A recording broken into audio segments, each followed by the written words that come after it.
Hello and welcome to the Green Collider Masterclass webinar.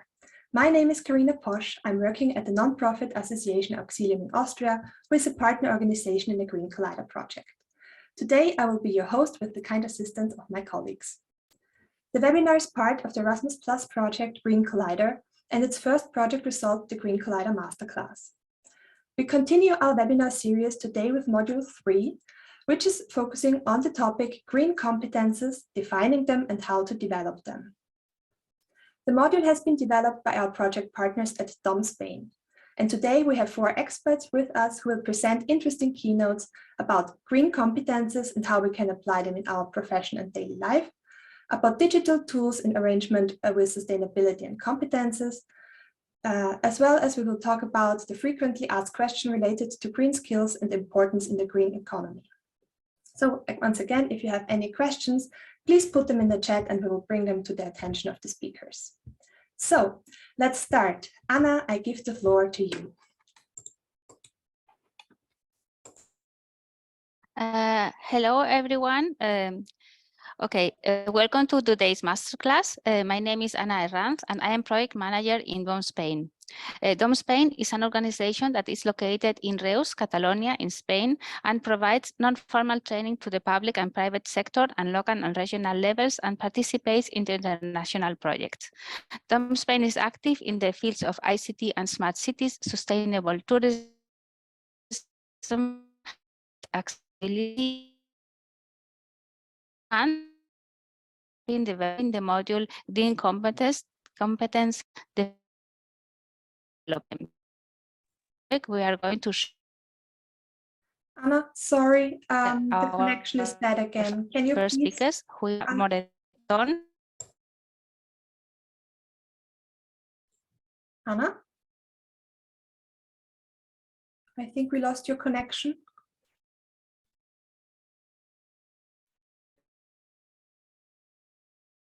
Yes, just one.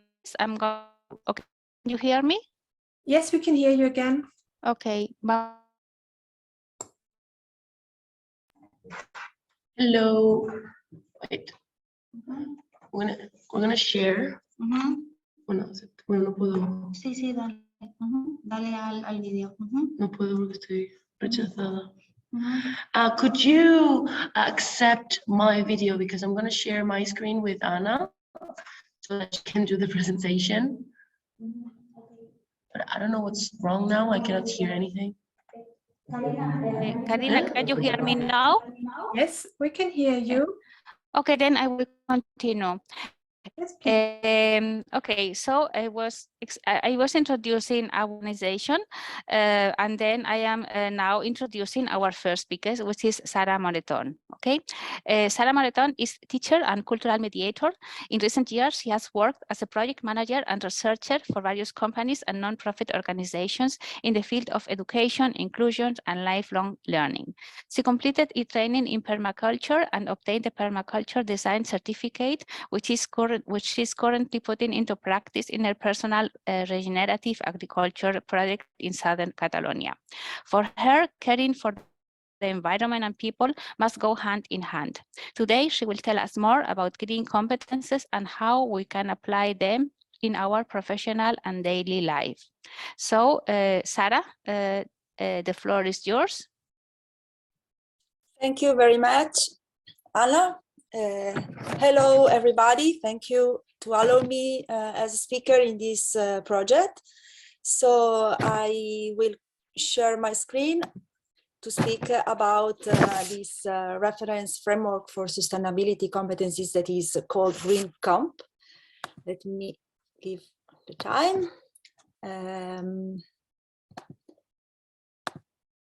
Do you see the presentation? Yes, perfectly. Thank you. Okay, nice. So, okay, so one moment. Okay, so we are today speaking about the background of this framework, its aim and objectives, some concept introduction, and then we will deepen in the framework, and also I will give an example of how this framework has been put into practice. The theme is very widespread because now I will explain how this framework was born. We should mention some backgrounds of him to arrive to this reference framework on sustainability competencies at European level. We have some previous works and documents as the European Green Deal in 2019 and the European Skills Agenda for Sustainable Competitiveness, social fairness and resilience in 2020, was the same year the European Education Area by 2025 and the European Biodiversity Strategy for 2030, bringing nature back into our lives. I cannot now detain on these documents, but I just want to mention you in order all people and especially teachers and educators involved can afterward going back on these documents also to have a better vision of the green competencies, Green Comp, that is the reference framework that has been designed to support education and training programs for lifelong learning, and also to provide a common ground to learners and also a guidance to educators. This document, we will see that is written basically for all type of learners, irrespective of their age and their education level, and it can be applied in any learning setting. It is the result of a robust research methodology that has involved a large and diverse group of experts and stakeholders in order to build a consensus on an agreed proposal. Approximately 75 experts and stakeholders was consulted at different stages, as for example, experts on sustainability education and lifelong learning from academia and research institution, as well as youth representatives, educators, policy representatives from European member states, and also NGOs.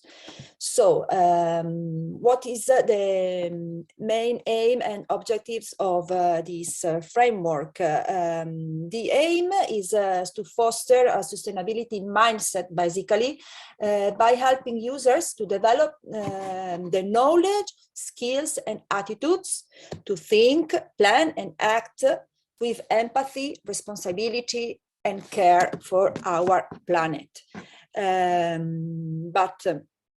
It is very flexible, and also they want the aim is also to strengthen the existing international and national and also local efforts to capture these sustainability competencies, and also to provide this common reference basis for dialogue, exchange of practices and peer learning among educators. And I think this is an important point.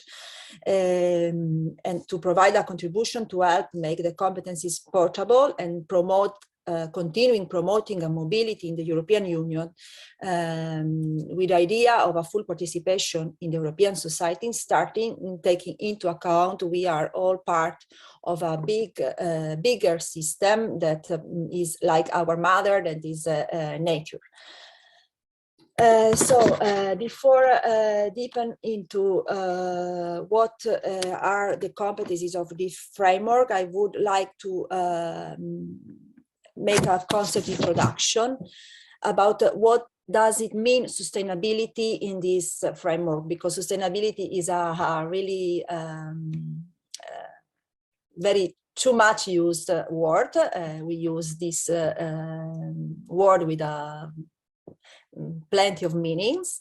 But in this framework, we are going to explore sustainability means prioritizing the needs of all life forms and of the planet by ensuring that human activity does not exceed planetary boundaries, where planetary boundaries are has been detected as by experts as 9 critical Earth system processes that cannot be exploited too much in order to maintain the planet safe. We passed through this critical boundary lots of time in this especially last century, and so now we have to start to repair the damage we have done. These are the 9 critical Earth system processes, for example, fresh water use, land system change, biosphere integrity, climate change, novel entities we emitted in the planet, especially related with chemicals or other composers that are bad for environment. The stratospheric ozone depletion, we know it very well, atmospheric aerosol loading and ocean acidification, as well as biogeochemical flows. All these are the critical Earth system we intend as the boundaries we have to keep safe in this idea of sustainability. So remember this sustainability as prioritizing the needs of all life forms, not only that of human beings. Another important concept is sustainability as a competence. So the developers of this framework decided to meet 4 areas of sustainability competencies, where sustainability competence should empower learners to embody these sustainability values and embrace these complex systems where we are living in order to take or request action that restores and maintains ecosystem health and enhance justice, generating visions for sustainable futures. I know it's a very long, probably definition, and very also complex if we want to analyze it deeply, but basically it's related with other sustainability basic concept I explained before, and it is also related with the concept of sustainability in education. What does it mean? It means learning for environmental sustainability. So the importance of nurture a mindset of this type from childhood to adulthood. I will maybe correct in the sense that I apply this definition in the sense that maybe it's something that we have inside us because we come from nature, but lots of time in this type of system we born in this society, we forget that we are part and depend on nature. And so it's really important to equip, again, learners with the knowledge, skills, and attitudes that can help them to become not only part of nature again, but also agents of change and contribute individually and collectively to shaping futures within planetary boundaries. So this is the idea of sustainability education that is a basis of this framework. Let's go to deepening the framework. I don't know if some of you knows the Green Comp framework, so is using it yet. Anyway, this figure provide a visual representation of this Green Comp. It builds on bee pollination, is a metaphor for the framework where bees, flowers, nectars, and beehives represent the 4 areas of the frameworks. The areas metaphor, so the areas are 4. The first is embodying sustainability values. That is the beehive that represent this competence, this area related with the 4 free competencies, valuing sustainability, supporting fairness, and promoting natures. The beehive protects and sustains the bees that are the real actors of the green comp, and they are related with the area acting for sustainability. It means the political agency, collective action, individual initiative competencies that help bees act as both individuals and collective organisms, and playing a vital role to ensure that the colony function while they all work together to achieve the same goal. And then we have the flowers that represents the competencies related to the area envisioning sustainable futures, future literacy, adaptability, and exploratory thinking. Flowers are who generates fruits and that generates seeds, so life can continue. And finally, the pollen and nectar represent the competencies related to the area embracing complexity in sustainability, which are the competencies of system thinking, critical thinking, and problem framing. These nectars and pollen are who attract bees to flowers, and bees transport the pollen from flower to flower while harvesting food for their colony. So these interdependencies between the pollen, bees, and flowers ensure the survival of both plants and bees. So this framework could definitely be treated as a living document. It's just a starting point to help learners and educators to foster their qualities in the planet. Deeping on these competencies, it's a little bit huge for 25 minutes. I have not such a lot of time, but you can find all most information following the Green Collider project.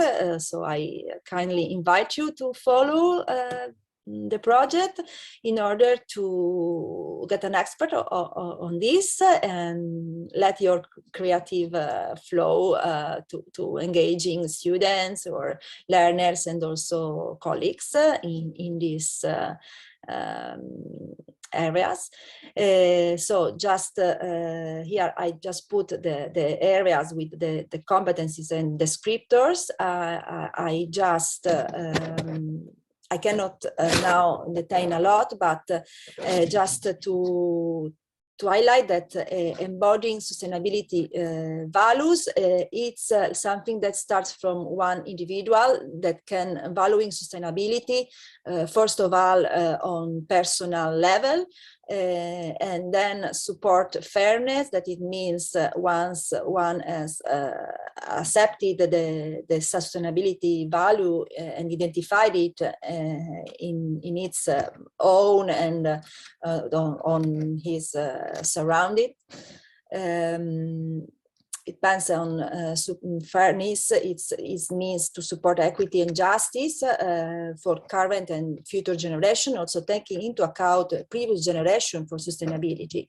And so once embodied these values, they can promote nature. Also, it's another competence that make it totally a knowledge about that humans are part of nature, and so starting respecting the needs and rights of other species and of nature itself in order to restore and regenerate healthy and resilient ecosystem. I know that is nothing easy nowadays to do, especially because we are part of a macro system bigger than us, but the starting point from an individual, it's also because then you can pass to another area that is embracing complexity in sustainability, so get rid that we are part of a more complex system made of economy, made of cultures, made of lots of parts. So this is the area that do more with system thinking, critical thinking, and problem framing. So this capacity to be critical on what is coming around you when you study history, or whatever you are watching a TV series or listening a conference. So just always to maintain critical and to be capable to frame the problems you are facing in order to solve them with wiseness and with the suitable approaches to prevent our other problems.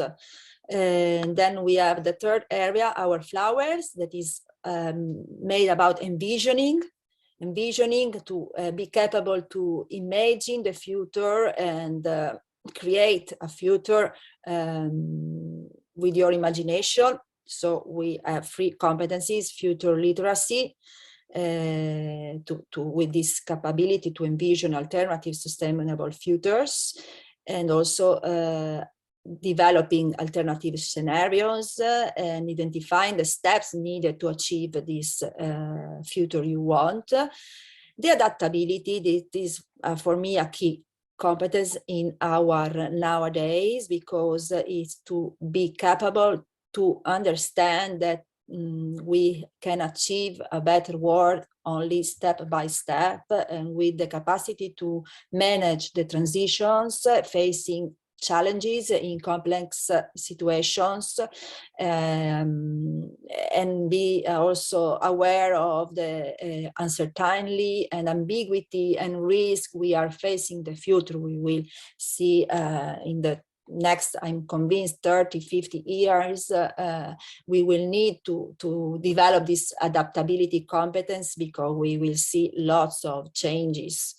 And the exploratory thinking also will help also to adopt this relational way of thinking, exploring and linking different disciplines, but using this creativity and this capacity to envision that will let us access to novel ideas or methods to implement.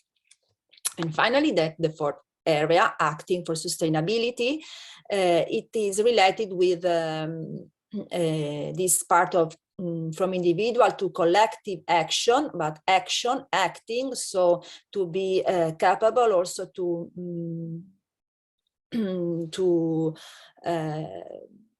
vigilate the political system, the political powers, to identify the responsibility and also to demand the effective policies for sustainability. So it's important to going from an individual initiative to identify their own potential for sustainability and for arriving to an action that is collective, so to act for change in collaboration with others, and in my point of view, starting from the grassroots for where you are living, for the little territories, speaking of all the topic can be the agricultural sovereignty, the food kilometer zero, for example, or caring of our forests and protect our fauna and autochthonal flora and fauna and so on. So I am going like running because I have not a lot of time, but I would like just to put into practice one of these areas. For example, the area number 2, embracing complexity into sustainability. It was related with thinking, critical, and problem framing. So an example, each competence has some knowledge, skills, and attitudes that can be achieved. For example, in this case, the knowledge can be that learners knows that every human action has an environmental, social, and cultural and economic impact. And the skill can be that they can describe sustainability as an holistic concept that includes environmental, economic, social, and cultural issues. And the attitude can be that the learner is concerned about the short and long-term impacts of personal action on others and the planet. For example, if we are speaking about green technologies that are a topic that is really on demand nowadays, often these green technologies promise positive outcomes for sustainability. Yet they may have unintended consequences when scaled up to the system level. So without a comprehensive understanding of complex problems and potential solutions, such consequences could be difficult to identify. So for example, it's the case of the biofuel production and loss of biodiversity that occurred and is occurring somewhere, and increased competitions for land also. So it's important to let people be aware of this problem, not just think that because a technology is green is okay for everywhere and in every type of dimension. In the same case, for example, the environmental impact of wind energy, we have also to take into account where we are using this wind energy, what type of environmental impact are we provoking, and for whom are these wind mills done, no? Who is the final user of this energy. It was just an example. And now to conclude, I will show you a short video, and then I will answer you a question. I will anticipate the question is just to let you inspire as a teacher, but also as a professional of your profession, this video will inspire you in an activity or a lesson you could implement in your own life or in your teaching or working profession. Oh, the first day that we signed up for Monday.com.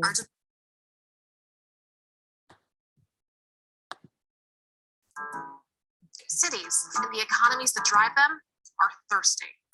Businesses and industries, recreation, waste removal, transport, lawn care, all of the sources of energy a city needs to run.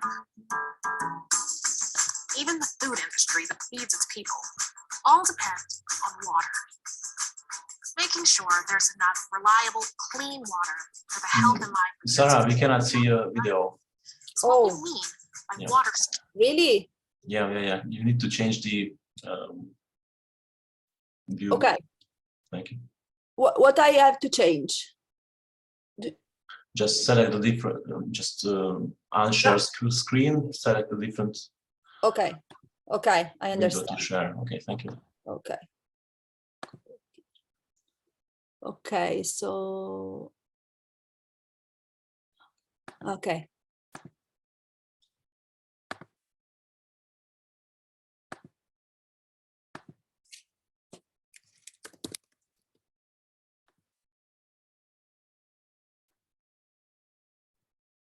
Can you listen now? We can see it, but we cannot hear it. Can you listen? No. We cannot hear it. Yeah. No. I mean, just start the video and then we can see if we can hear it. Yeah. But you cannot hear it. No. When you did sharing, did you click the share sound option?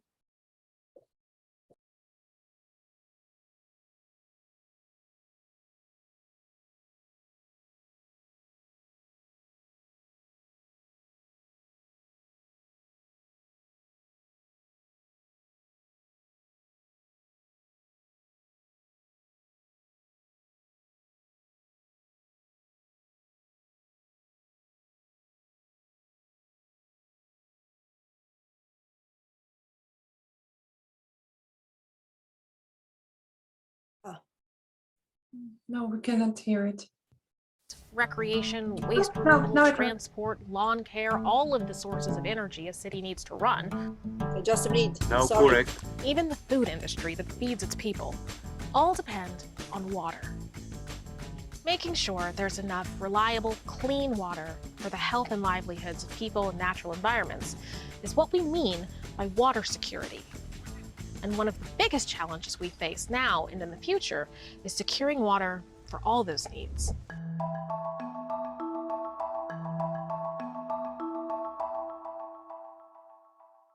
The two sources from which water can come are surface water and groundwater. Surface water starts as rain and makes its way downstream through larger and larger water bodies. Rivers and lakes collect surface water from their watershed, the surrounding uphill area. Groundwater trickles down through the soil and rocks, ending up in an underground reservoir called an aquifer. To tap into water sources, cities have different approaches. In Los Angeles, where there's not enough local water to support the US's second highest population, a massive system has been built over the years to draw surface water from all over the western US, as far as the Colorado River watershed, some 380 kilometers away. The Nature Conservancy estimates that the 100 largest cities in the world currently transfer 3.2 million cubic meters of water, a distance of 5,700 kilometers every day in artificial channels. That means roughly 43% of the water supply is obtained by interbasin transfer, or moving water from one watershed to another. But Mexico City, though it does plenty of interbasin transfer too, gets most of its water straight out of the aquifer, where it has been built up over thousands of years. The city taps into this limited water source with wells. Surface and groundwater have been supplying cities ever since cities came to be. So how unlikely is it that a city could ever run out of water? Unfortunately, it's not only possible, it's already happening. Now, in its third year of drought, Cape Town is preparing for the day when it just might have no water at all. In Los Angeles, in southern Australia, China, drought conditions. One of the worst droughts in history. So how does a city run out of water? Well, cities around the world are growing. 55% of the world's population already lives in cities, and that's expected to grow by 68% by 2050. Climate change is also affecting rainfall patterns, causing more severe and frequent droughts and storms. These patterns are not easy to change, but we can change practices, both in the cities themselves and upstream, that affect water supplies. And our best ally in making those changes, well, it just might be nature itself. Find out more about water security and tons of other topics. Okay, so I think that you could hear the video finally, right? So now I quickly invite you to answer to a Mentimeter question. Here you have the QR code to enter.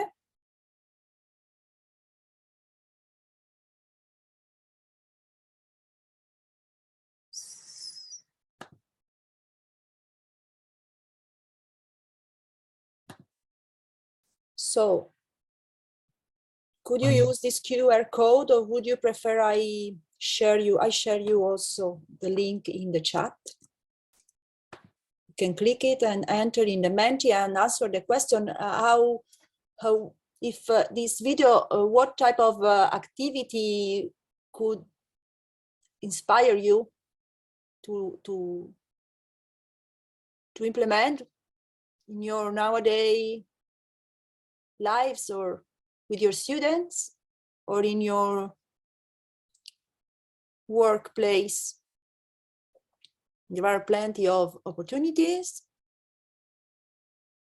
but it's just to let you also understand that starting from a simple input, you can develop lots of things related with this Green Comp framework that is nothing else basically to put in order competencies that we all could achieve and surely have inside us.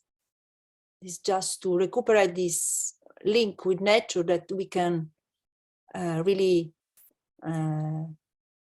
be better human beings and also achieve these competencies. So let's look if you are answering to the questions. One moment. I should to share the results.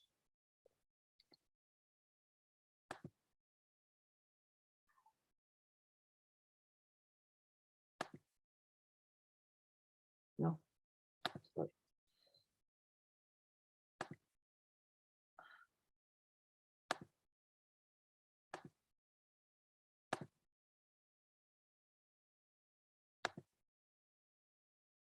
No, I don't want this video anymore. At nature.org/. Sorry. I'm a little bit unrefreshed with my internet abilities nowadays. It's lots of time. I'm more occupied outside internet than inside. So voting, okay. Let's look at the results. Okay, so manage result. Moment. Okay, here I arrive. One moment, sorry. The beauty of the live. Here we are with your responses. Field trips and study visits, reusable bottles for water or coffee, avoiding plastic packaging, be careful with the water consumption, not only at home, but also in the office. This is a personal intervention you can do. Spreading the word about the importance of water consumption. Of course, deciding to implement a vegetarian diet can help at the control of the mass water consumption. Of course, it's nice that you can also extend the learning process also in other fields, no, as the field of the cooking or when eating. Explain people how they can save water by themselves. There are very good topic because there are plenty of ways to do so. For example, I am capturing rainwater to provide services in my home. So I went back on an ancient technique that our past ancient were doing, and I decided to do it again for this reason. More projects on climate change, sustainability, green cities, of course, but each of these topics has a huge field of implementation, depending on also of your target group, of course. Save water every day during brushing teeth, showering, turn off in between, reuse water to water house plants. Of course, all of these are very interesting ideas, so thank you very much. And now to end, I just show you a lesson plan, an idea of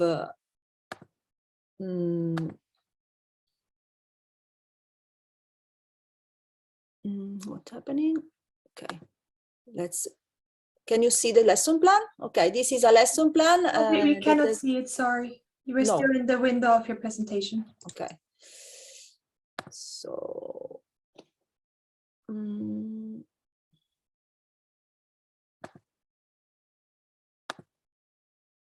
okay, now you can see it. So this is a lesson plan activity that has been implemented in Singapore.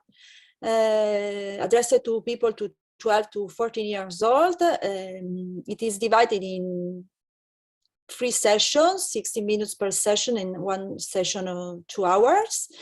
And well, teachers decided to use camera and smartphone for the people, for the pupils, and also chemistry materials to also learn how to test water in their area, so to consolidate different competencies, not only some leadership and decision-making skills, collaboration and communication skills, but also some scientific skill, as can be test and evaluate water, also to foster children to decide to be maybe in the future a very good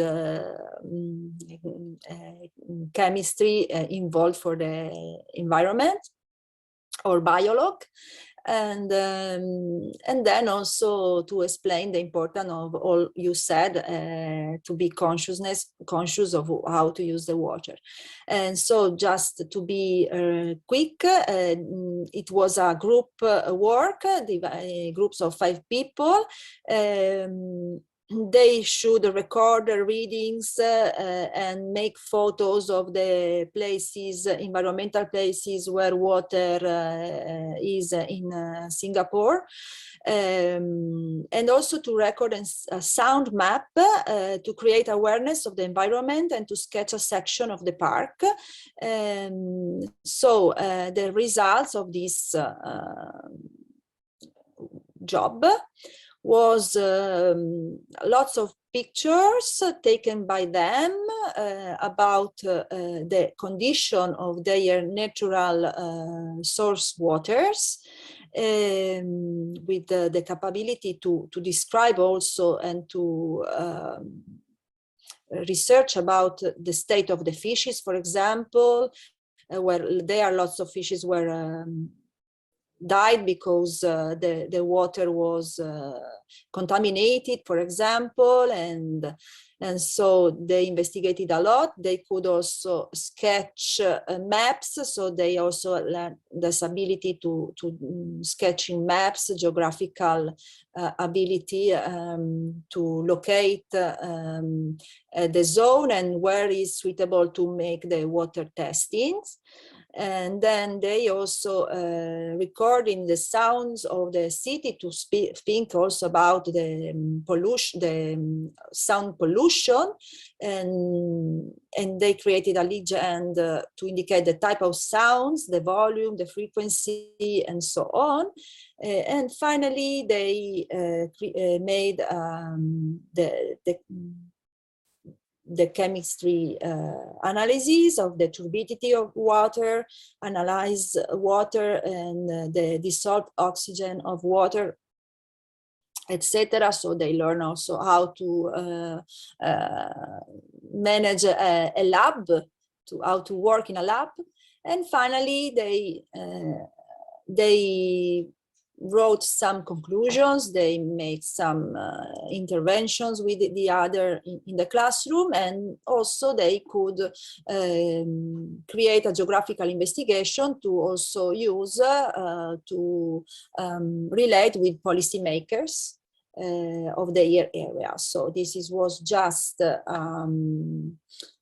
short, very quickly stroll on the potential of this green comp. I leave you also further ideas in the PowerPoint. Maybe you can then we can discuss it better. And now I think that I'm really out of time. I'm sorry, and thank you very much for listening.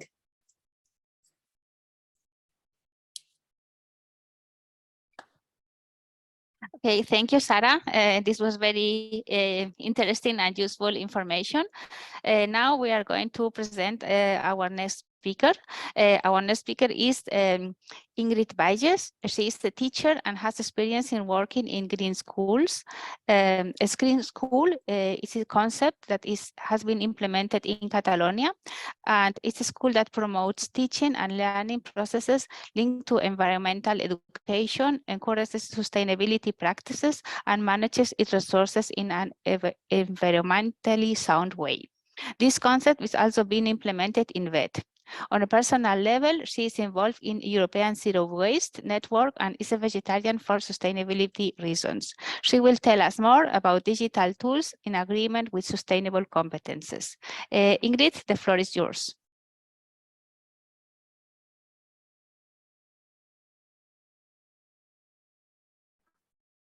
Hello, I'm trying to, I don't know why, but I cannot share my image. Okay.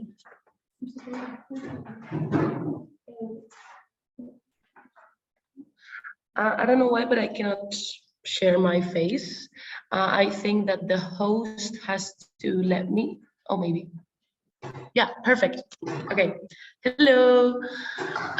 Thank you so much for the introduction, Anna. It was a very accurate introduction of me. Thank you very much to Sara as well. I really enjoyed your presentation. And also, I'm really grateful for being here in this webinar. I'm very excited because it's a topic that I really like. And I have some experience in this field, so I would like to share our part of the project, okay? So I'm going to start sharing the screen on a little presentation that we've done. Okay, yeah, can you see it? Yeah. Yes, we can. Okay, perfect.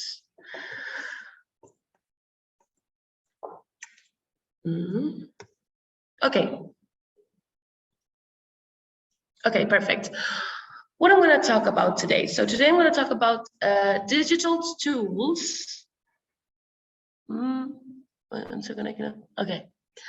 I'm going to talk about digital tools in agreement with sustainable competences. What does this mean? I'm going to talk about different apps that we have as humans for resources in our daily life in order to become more sustainable, right?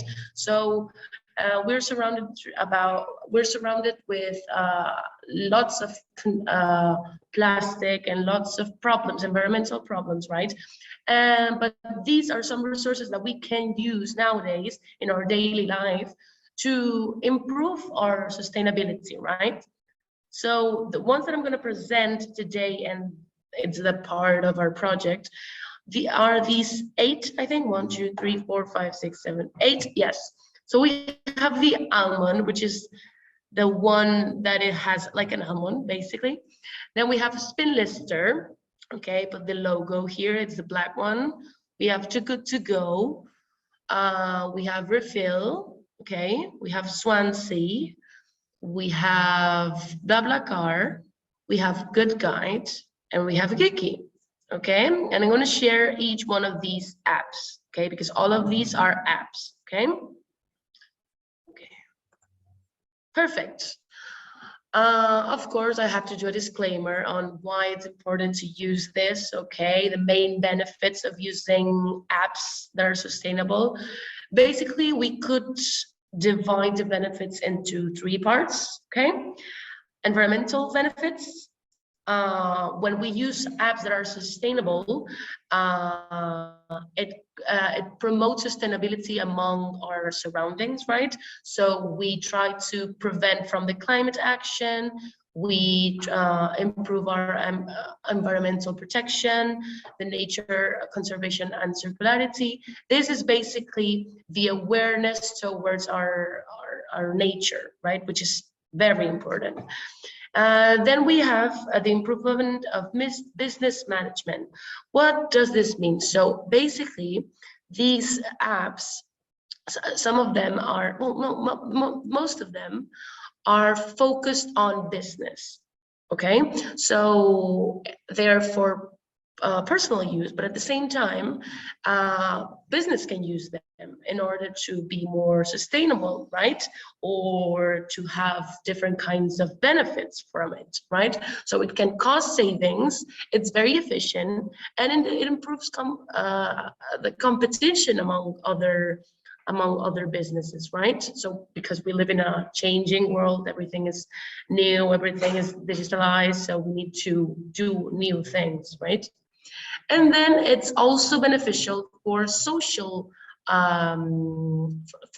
relationships, right? It gives a lot of reliability, which is really important, because since you are using an app and it's on your phone, you can trace it, right? You know where the products come from, right? It also, the fact of being digitalized, it's really useful because you can use it from every single part of whatever you are. So it depends on, you don't have to go to a certain place. You can watch or ask for something through your phone in your house. So it's really, really beneficial. Okay, so basically the three things that we have to take into account are the environmental benefits, the improvement of business management, and the social benefits. Okay. Okay, now let's dive into the apps. Okay, let's start with the Almond app. Okay, and here I put some images. Okay, these are very representative of how the app works and what can you see, right? So the Almond app main goal is to reduce carbon emissions and promote sustainability, and also promote eco-friendly brands. What does this mean? So this app wants to plant and protect trees. Basically, this is what you have to know, okay? And in order to do that, first, you have to follow different steps, okay? The first step is to download the app, of course, and then you have to calculate your carbon footprint. And this is basically putting all your information, okay? It's like register, right? And once you register, the app protects five trees in the Amazon forest and plants one, which is amazing because just by using the app, you're protecting trees and planting trees at the same time, right? And just by registering the app, you can do this. Then the app offers you different ethical brands, which means that different businesses, usually they're small businesses that are starting to become more sustainable, offer their brand in this app, okay? And if you want to purchase any of these products or services, you receive an offset coin. What is an offset coin? Oh, sorry, I don't know. Oh my God. Oh my God. ¿Cómo vuelvo atrás? Okay. Sorry. Problem. So yeah, you receive an offset coin. What is an offset coin? An offset coin is like a valuable thing that enables you to protect 5 trees and plants once. So this means that every brand that you purchase, you receive an offset coin, right? And you protect trees. So it's really cool because you can really receive your services and buy products that are sustainable, and at the same time you protect the environment, especially the Amazon forest, which now it's facing lots of problems when it comes to climate change. So yeah, and the main goal of this app is that whenever you need to use it, you can, and you can collect as many coins as possible, which is great. Okay, let's go to the next one, Spin Lister app. So based through the images, I think that you can guess what it is. This is an app to rent and give bikes. Okay, this is a really interesting app because when you're traveling, sometimes you don't have the transport, or it's really difficult to buy or purchase or rent, especially a car. And a bike depending on how big is the city that you're traveling to, it's really beneficial to you because it's a clean transport and it reduces pollution, which is the main goal of this app, okay? To promote a clean transport through the cities, because nowadays big cities are facing like lots of pollution. So yeah, it's response to that. And basically what you have to do to use it is you can ask for a bike, or you can also rent your bike, right? Sometimes you can even borrow bikes from other people, right? So you have like your own profile and you have your bike and you have this, and you can chat with other people. And it's a cheaper option than to rent a car. I don't know if you've ever rented a car. If you're traveling, it's really convenient, but at the same time, it's very expensive. And I think that it can also be kind of dangerous depending on where you're at. So yeah, this is a very clean option. I've never used Spin Lister myself, but I would definitely, now that I know about it, I would do it. Okay, let's go to this third app. Okay, Too Good to Go. I don't know if you know this, but here in Spain it's very famous. I've used it plenty of times, and my mom is obsessed with this.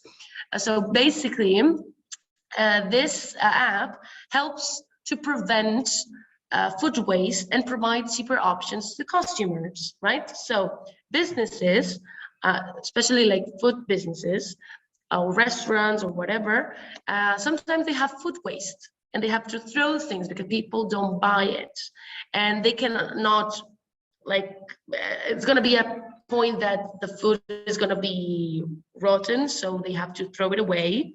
So this app has come with an idea of putting all the food waste into the app and put it in a very low price, like, I don't know, for example, like a box of things, of food, for 1 or 2 euros.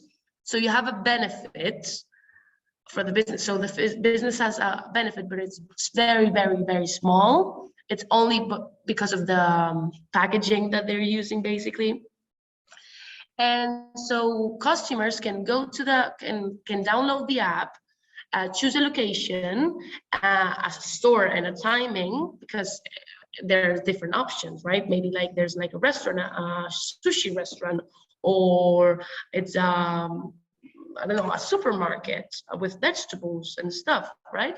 So you have to choose whatever fits for you and pick up the food package, basically. So it's really convenient, really easy to do it.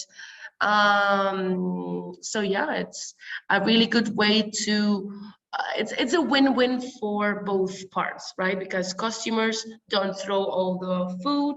At the same time, they receive a benefit, like some money, we could say. But, and the customers have a very low priced product, which is amazing. And you're also conscious about the food waste.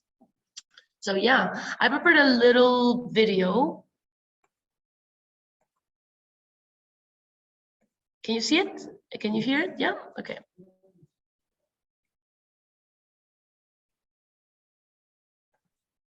Not working? We can see it, but we cannot hear it. No? I think you have to reshare and say that you would also want to share the audio of your screen. Oh, I don't know how to do that. But basically, I'm gonna talk, okay? So basically, you download the app. Okay. This is how it looks. It's really famous. Has really good reviews.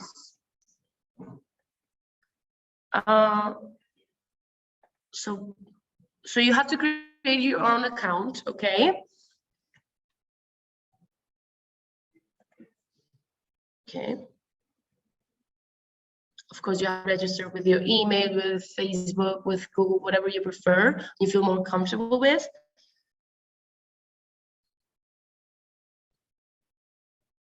And then, yeah, you have to put your location, basically, where you're from.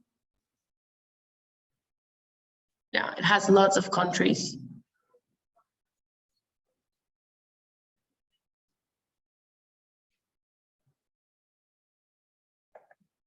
Okay, and here it looks like a map where you can see, you can also select your distance, right? So imagine that you have a car and you're like, oh, I don't care about going to the other side of the town to pick up the package, but also there are like more like close options. So yeah, this is basically how it looks. You see, it's really cool, really clean. This looks like I don't know, like a bread type of bread shop or something. So yeah, and it gives you the timing that you can pick up the package. It gives you the distance. It gives you the price. It gives you how many packages are they left, right? So yeah, it's really, really convenient. We don't have to watch the whole thing. But this is a representation on how you can use it. And I really encourage you,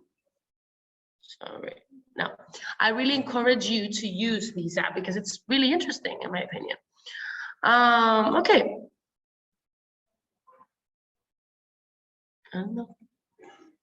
I would like to, well, more or less. Okay. Oh my God. Okay, yes. Now let's move on to the next app.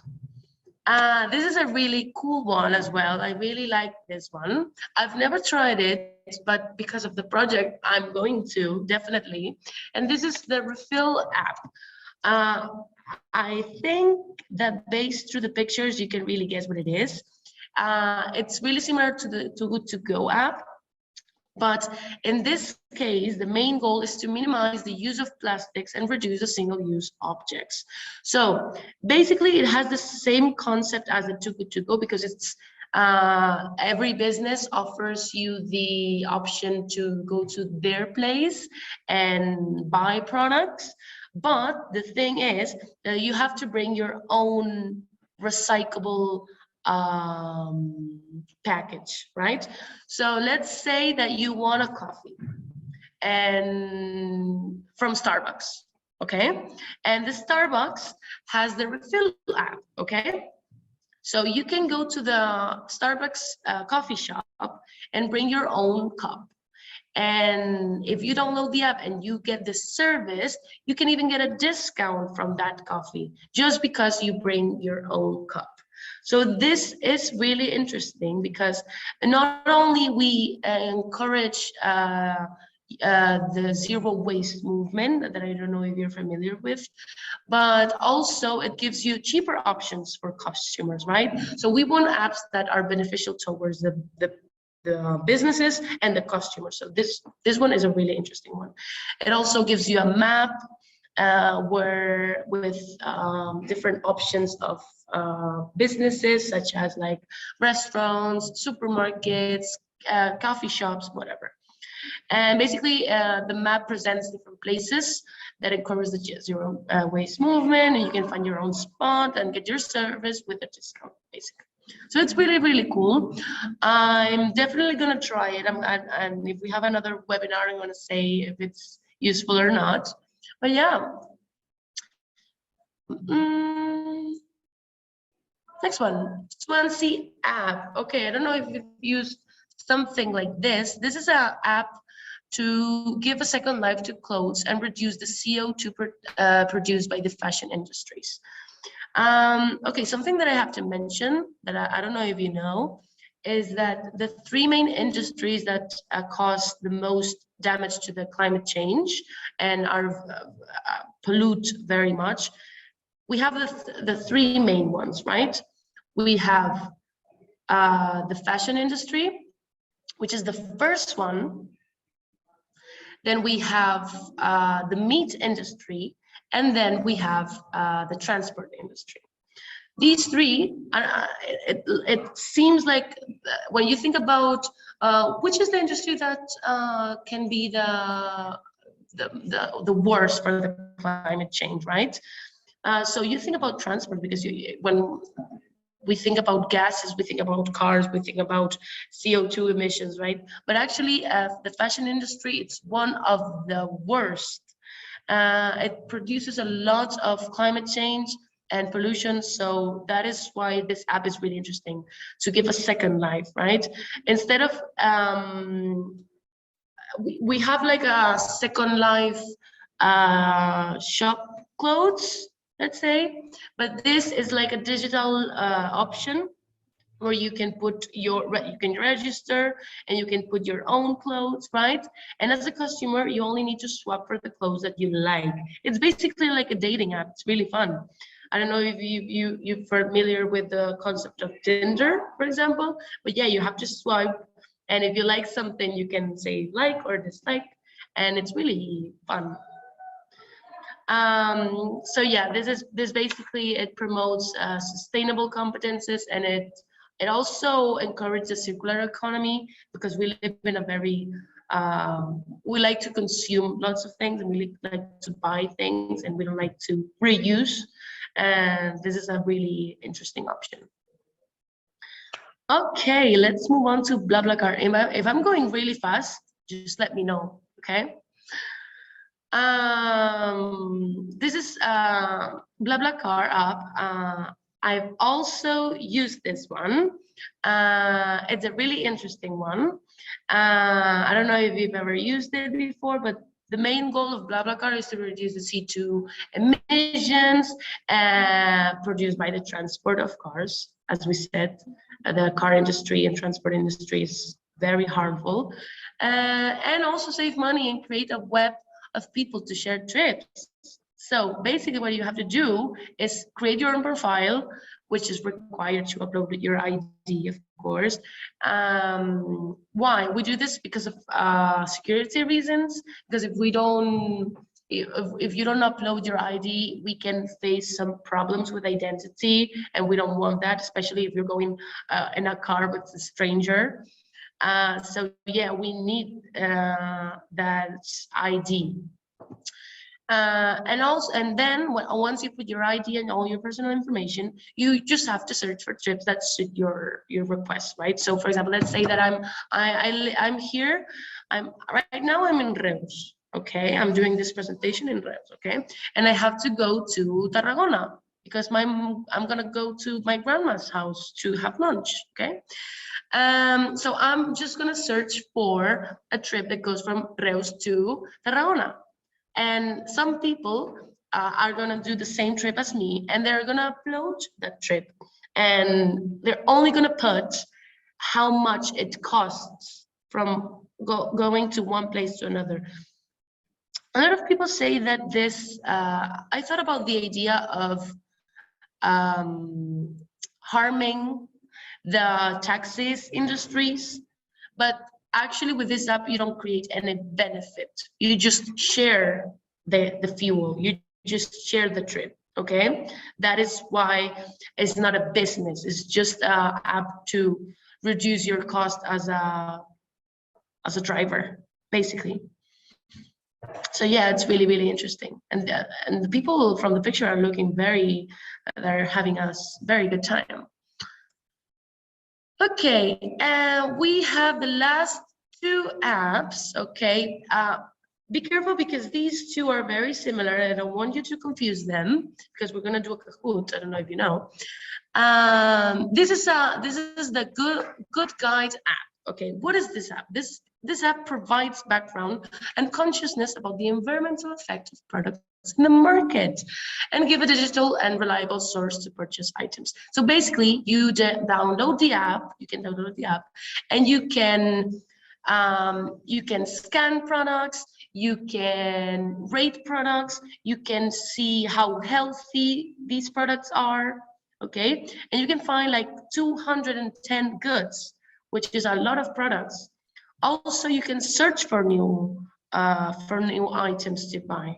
If you are starting to get involved with environmental causes, you can be like, oh, I want a shampoo that it's not that it's cruelty free, okay? So you can search for products that are cruelty free, or you can search for all kinds of items, and it's really interesting. And it gives you like a background to where these products come from, especially talking about health, environment, and society. If these products are responsible towards the customers that have created them, right? If they're healthy for you, because sometimes lots of products are not good for your skin, especially when we're talking about skincare products, okay?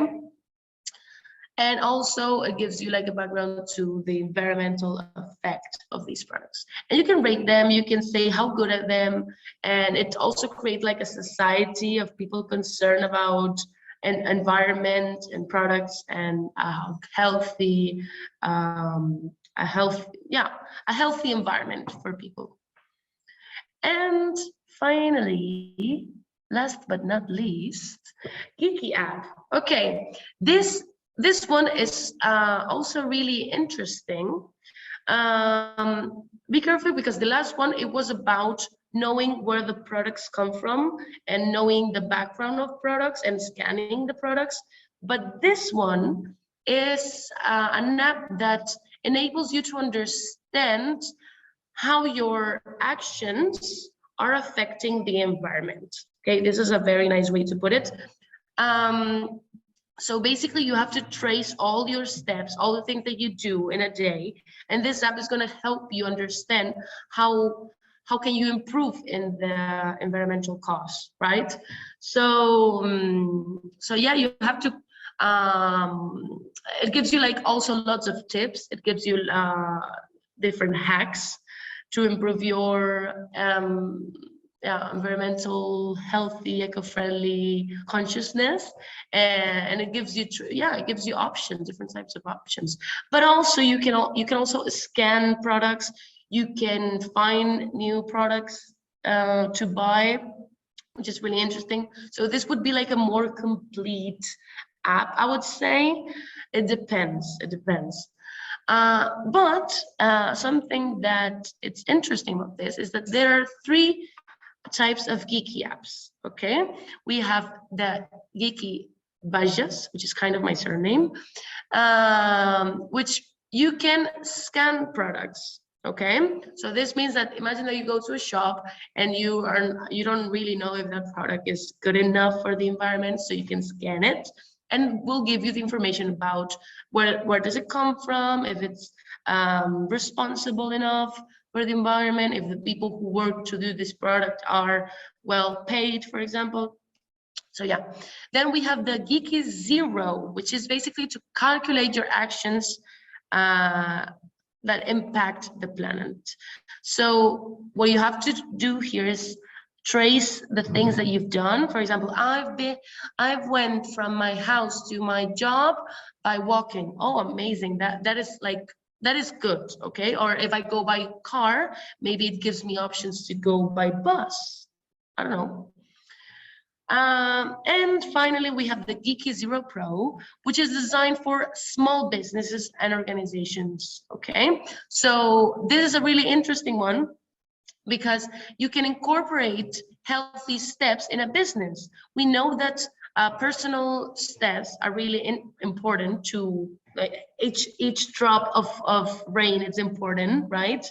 But businesses really create a lot of waste and a lot of damage to climate change. So the Geeky Zero Pro is the one that is focused to the businesses, to the employees, to track their carbon footprint, and also to be aware of what they're doing wrong and how to improve it, right? Especially if it's a business focused on sustainability. So you don't want to be a business that is promoting sustainability and creating damage to climate change. So it's a really interesting option. Okay, these are all the apps that as a project we found. So I'm gonna make some questions now. My first question is, have you ever used one of these apps? Come on, let's share questions and your opinions. Don't be shy.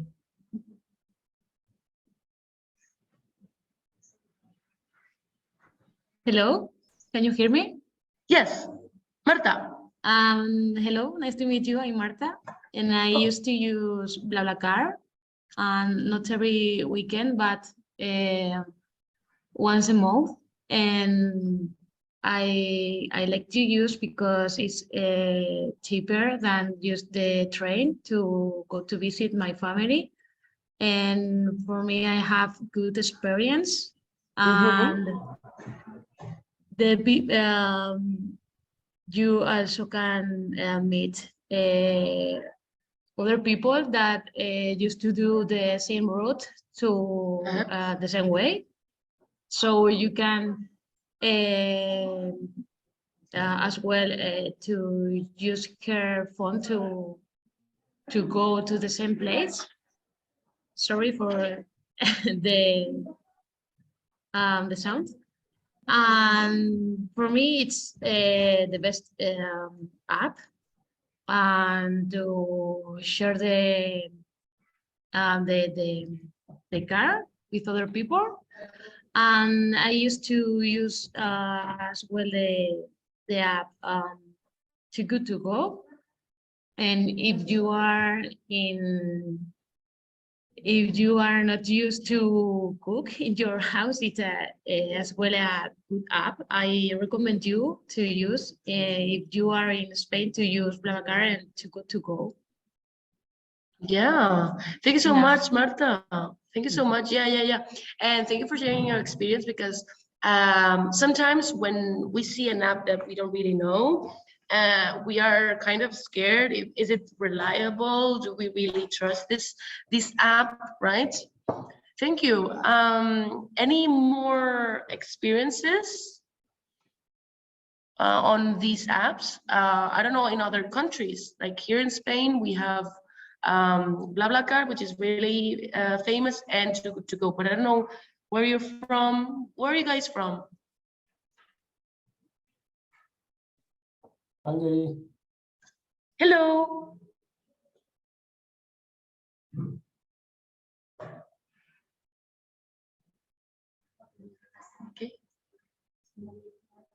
Okay.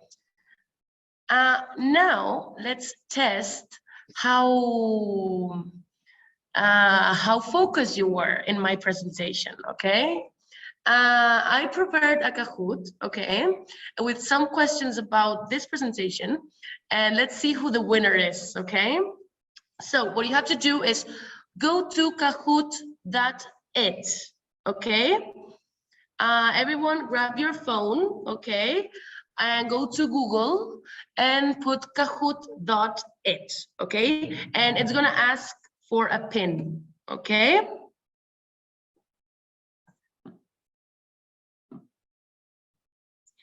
I'm gonna try to just let me know if you are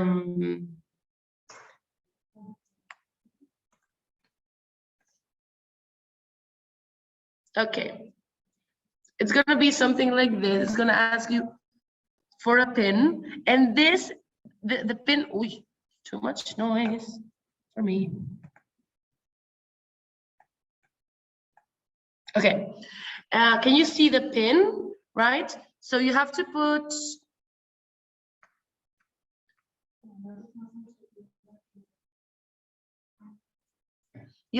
the pin. Very good, very good. Okay, these are your characters, okay? You see in here, you have to put the number only and put your name.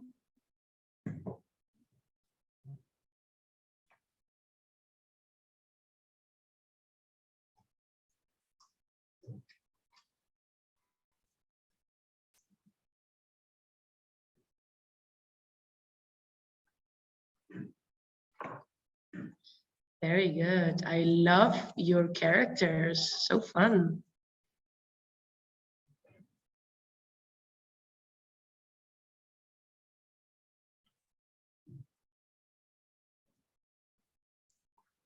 Should I wait for someone else? Is there anyone having problems with the presentation, with the Kahoot? Ah, okay. More people. Perfect.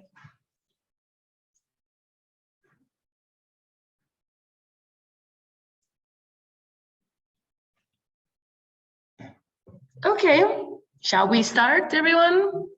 Oh, people are leaving. Okay. Let's start, okay? Oh, okay. I don't know if should I wait?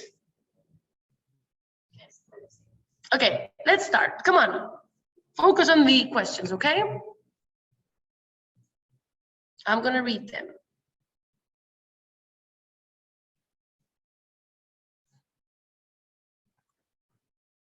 True or false? Digital tools are not affordable and accessible to everyone. Blue is true and red is false.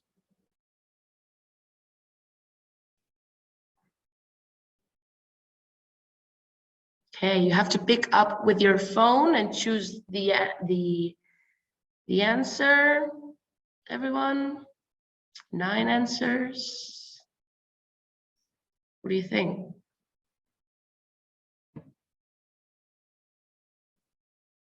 It's false. Okay, very good. The majority of the people got it right. Yeah, be careful because some questions are tricky. I'm asking in the negative form. Okay. Next question. Double points. Focus, huh? Which of these apps protects and plants trees?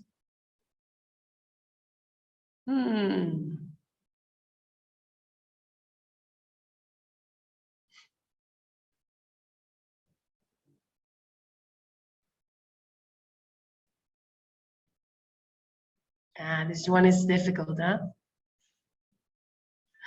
Yeah, the majority got it right. Very good. You were paying attention. The Almond app, very good. So the Almond app is an app that protects and plants trees. Okay, very, very good. Come on. Okay. Ooh, Carolina is going on the top. Okay. Very good. True or false? Sustainability is necessary for our future. Blue, it's true. Red is false.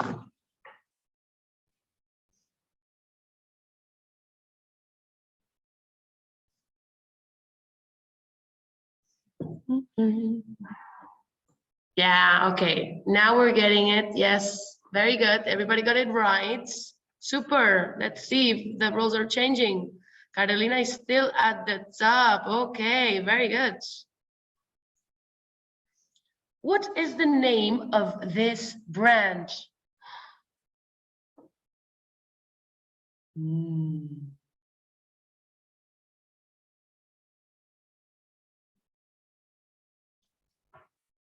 I'm having doubts myself. Okay, very good. Yeah, it was tricky because there was another app that was Swansea that is the one for clothes, but this one is for bikes. Very good. Carolina, she's unbeatable. Okay. Holly is doing very good as well. Oh, very close. Anna as well. Bella. Super. Double points. Which of these apps is designed for small businesses or organizations?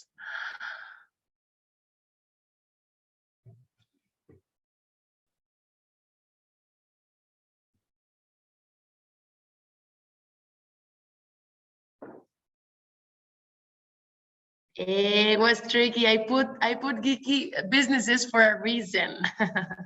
Yeah, it was Geeky Zero Pro. The first one, Geeky Baiges, was for scanning products. The Geeky Zero was to know how your actions impact the planet, and Geeky Zero Pro was focused for businesses. Okay, very good, very good. Okay, and I'm gonna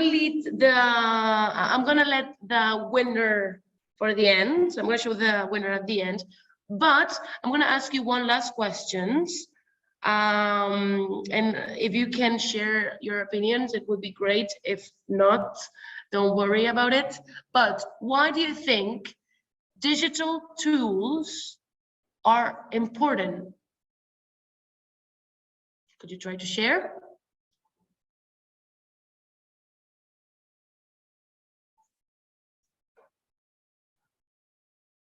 I would love to hear your voices. With digital tools, you can, for example, prevent traveling, traveling and save CO2. Yeah, exactly. Yes. It's a really nice way to approach lots of problems that we're facing, right? Okay, thank you so much. One more.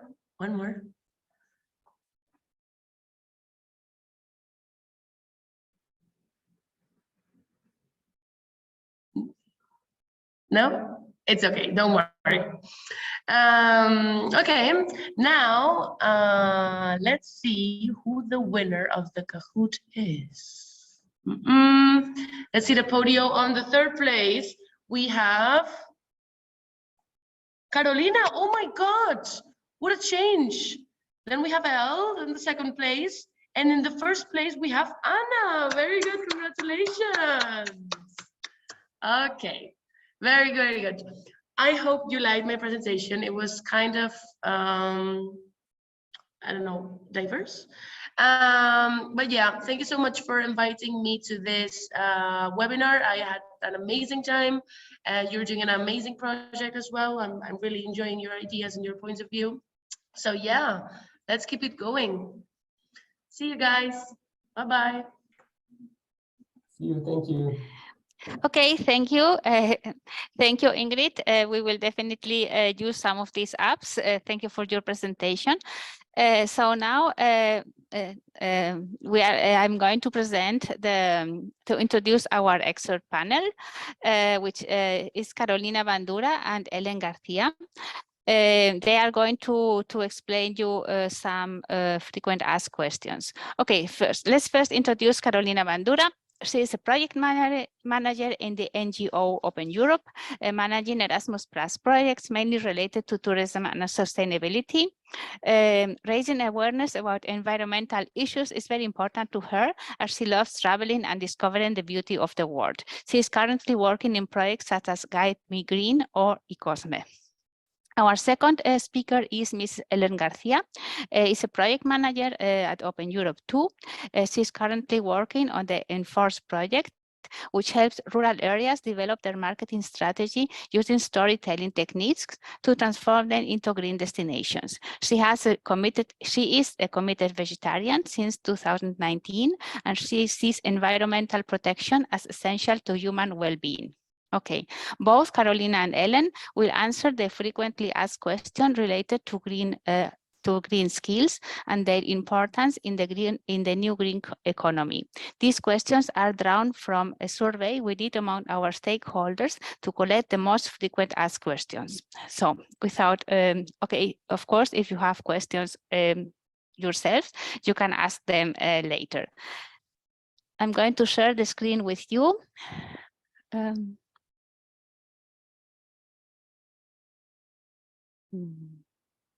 One moment, please.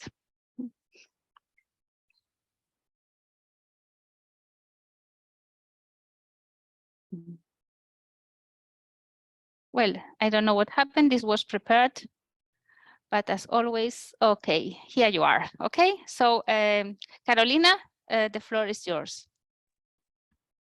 Hello, everyone. Thank you very much for the presentation, and thank you for the possibility of giving you some answers to the frequent questions that are asked.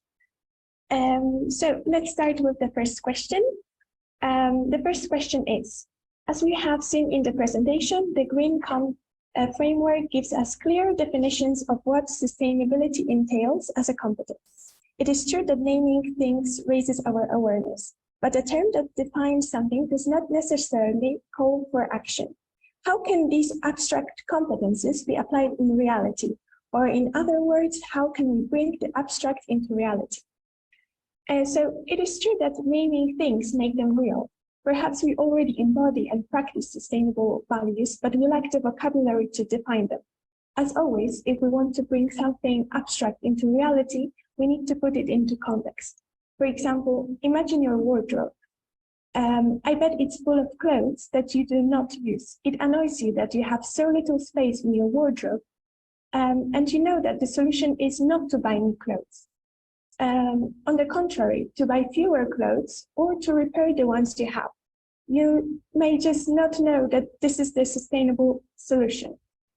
Sustainability applies to all areas of life, so there is always an example we can follow. Also, there are skills that need to be developed, so it is a gradual thing.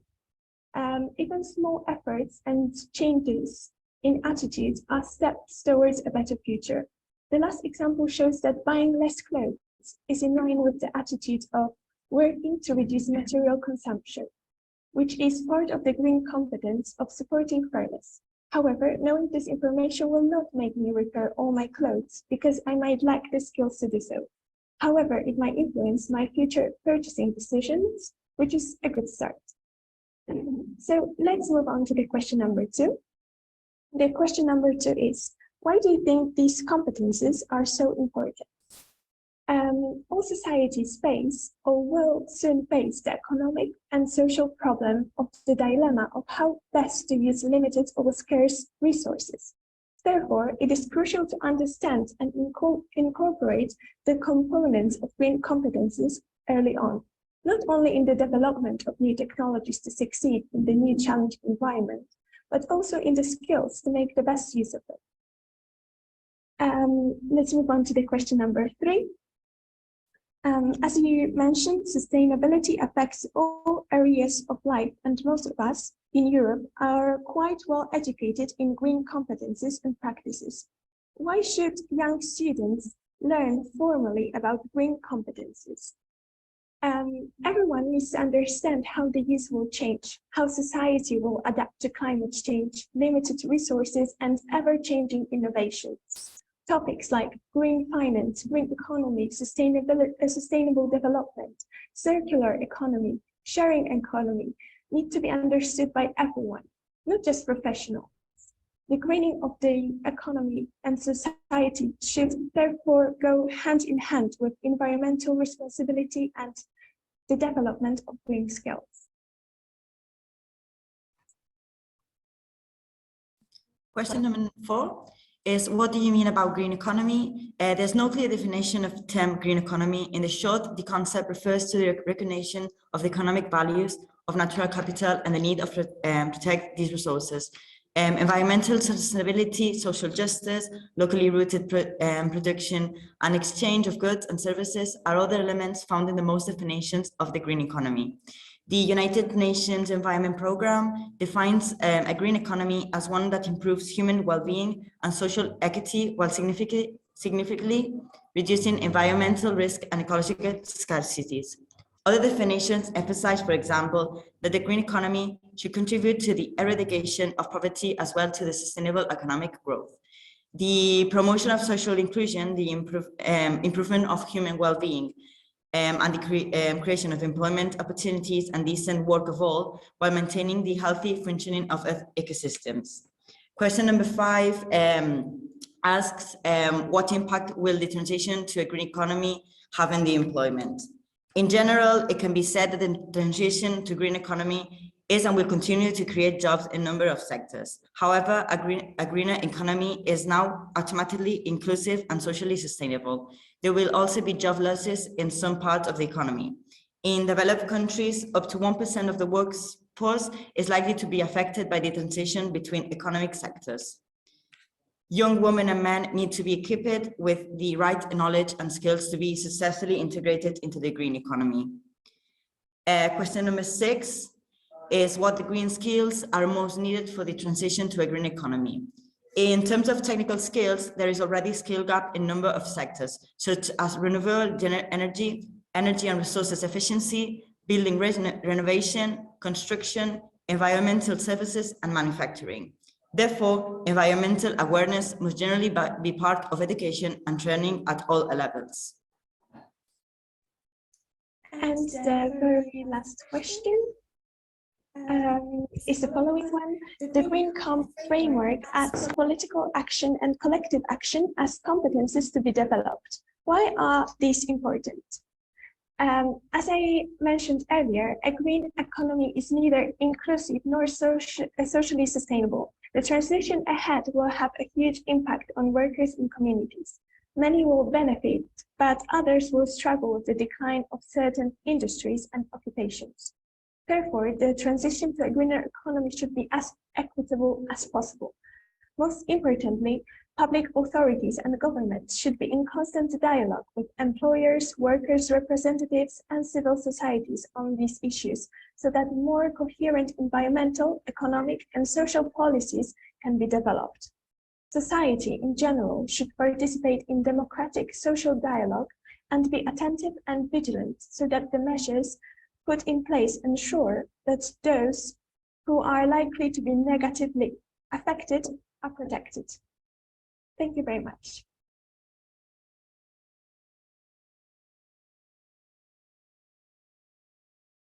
Okay, so thank you, Karolina and Ellen, for this explanation about the frequent asked questions. I would like to ask if somebody else has questions for our expert panel.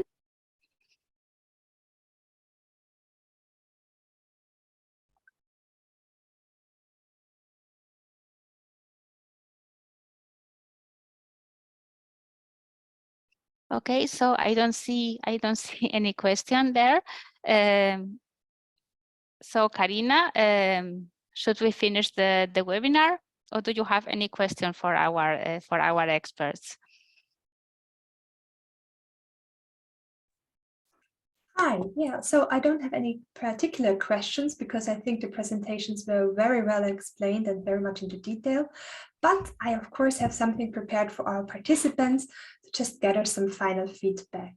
But before I do that, I would really like to thank you all, Anna, Ellen, Karolina, Ingrid, and Sarah, for your contributions today. Thank you. I think we learned a lot. And to check if everyone agrees with me, I'll now share my screen with you and ask you to also fill in a Mentimeter. We are now already very much engaged through all the Kahoots and the Mentees. Let's see. You should now be able to see my screen here. Please go to the Menti using the QR code or the link. My colleague will post it in the chat right now if you prefer to do it on the desktop. And we will just wait a few moments for you to join, to put in what your takeaway of today's webinar is. So just give you some time to scan the code and to jump into the Mentimeter.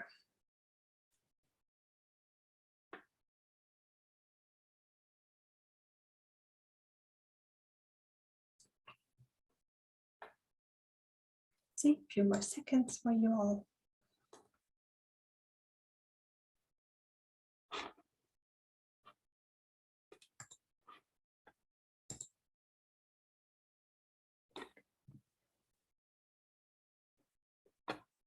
So we already have a few answers here.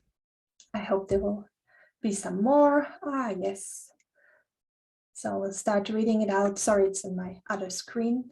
Your takeaways are that everyone can contribute to Good to Go. I think this is relating to the app. Yes, this is the digital apps. We can save water at home and at work. Green tools, green economy. Water is important. Sustainability can be done every day. An ecological lifestyle. Oh yes, now we're getting many answers. Thank you, everyone. Circular economy is a keyword. The BlaBlaCar, that's the app that we heard about. Almond was another app that we heard about. Sustainability is very important. Impact of green economy is important. Yes, there are still answers coming in. Very good. Waste is an important issue. Yes, exactly. I think save water every day. We already had that.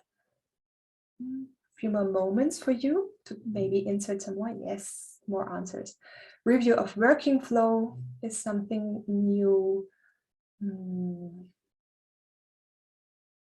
Everyday habits are important.